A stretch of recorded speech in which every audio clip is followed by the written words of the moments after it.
Sorry for the background noise. The kids are getting their breakfast, but I was going to go over a little bit of Diastasis Recti stuff a minute so you can see how to begin repairing any problems that you might have with Diastasis Recti.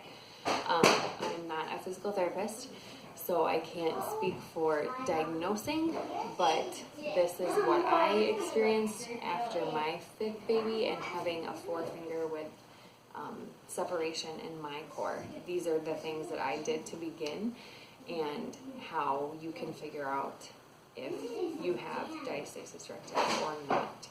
So to figure it out, you're going to put your feet flat on the floor, knees bent, and then you're going to lay down on the ground. Lift up your shirt so you can see your core, and pants down if you need to, just a little bit so that they're below your belly. So what you're going to do is put your hands behind your head, and you're just simply going to crunch up with your shoulders. And you can see that my separation is still present. And then depending on how severe it is, you will be able to see up your core, up your abdominal muscles, and below, if that's the position you have it in also. You'll be able to see up or down depending on where your separation is. So you can put your one finger in between, then it's not a severe separation. If you can put two fingers or more, then you do have a more severe case. Obviously being the more fingers, the more severe it is. So when you go up, breathe out. And crunch your shoulders up towards your knees to see where that separation is. So that will help you to figure out if you have a separation or not.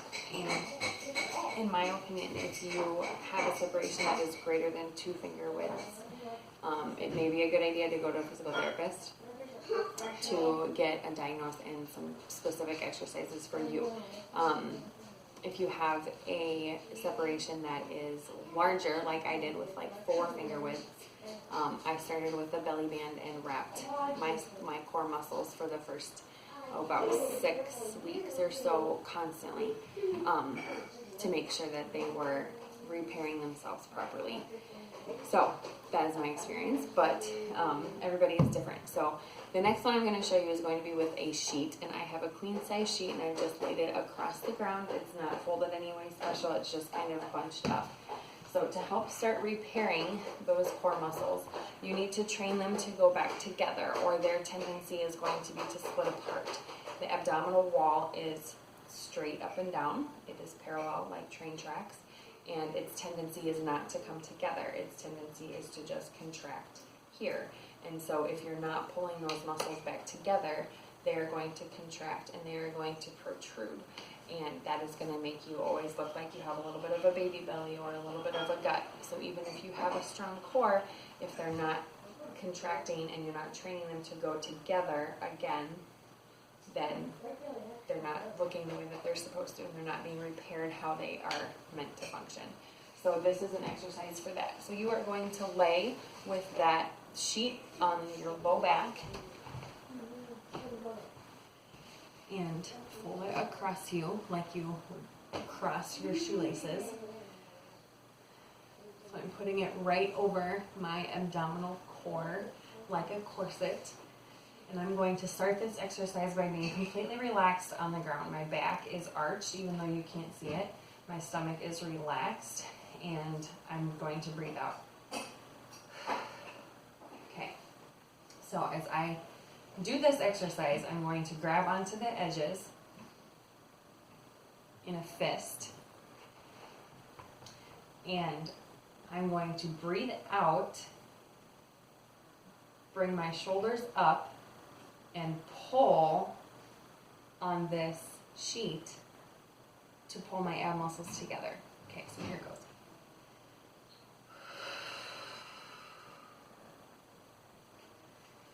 And down and relax. This is as much as an arm workout as it is an ab workout. And then you're going to repeat that about 3 sets, 10 reps per set. Okay, so that was 1.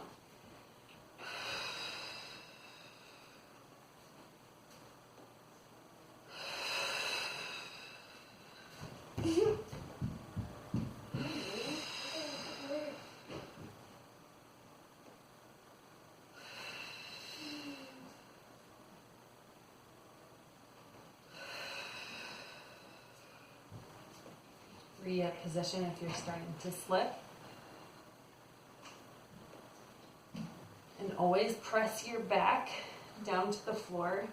My hip bones end up coming up, so my tailbone comes up as I squeeze. And my core muscles are pulling in together. As you can hear it, my voice is straining because I'm pulling my core tight. All right, so that is the first exercise to do to start to repair those muscles and train them to get back together. Now, the second one we do on a couch or on a chair. I always just did them on my couch like this. Sorry for the ugly couch. It's not our favorite, but so find the edge of the couch, somewhere that you can sit comfortably, just on the edge, and your knees can be at 90, and you're going to put your hands on the insides of your knees, and you're going to press against each other. So your knees are going to press in while your hands press out, therefore re-engaging those abdominal wall, the diaphragm, and your lower abs, and all of those muscles in here that have been gone through a trauma with a recent baby's birth. So we are going to repair them and help them get back together. But you are going to engage all of those muscles just like we did down there. So you're going to pull everything tight, which is, again, you can't really see it, but I'll try to be dramatic so you can. So you're going to breathe out, pull them tight, and as you're doing that, you're going to press your knees in and push your arms out. You're going to hold it for 10 seconds. Okay, here we go. Press.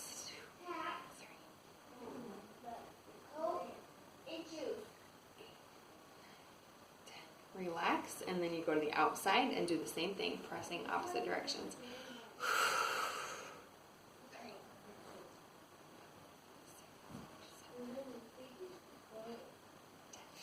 And again on the inside.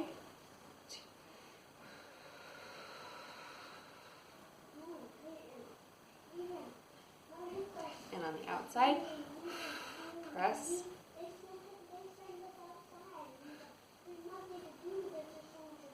And now on the inside again. 6, 7, 8,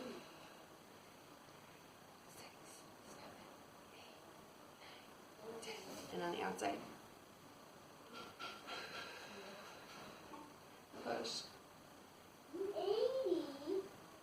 And relax. Whew.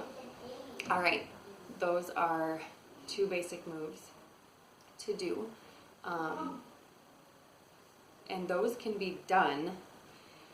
For me, I did those constantly for about 3 months. Like, that was the only ab exercises I did for about 3 months worth of time. Just alternating back and forth between those for the time on the workout that I was doing. So I was following workout videos, and anytime they would do an ab exercise, I would do that one, or I would come and do this one for the amount of reps and time that they were giving me. And I did that for 3 months throughout every program because I was not ready to do something more. So after a couple of months, I went back and I got some other exercises, but always to make sure that you are stabilizing that core again and training those muscles to go back to do what they're supposed to do. So I know they get boring, but think of the long-term goal. Like, you don't want to have that tire look forever. You don't want to have that baby belly forever. So doing these is very, very, very important to repairing your core muscles in the beginning. So I promise it will be worth it. Just keep your head right, keep your mind right, and focus on the long-term goal. All right, I will check back for updated exercises and the next level up of what you want to do, Diastasis Recti 2.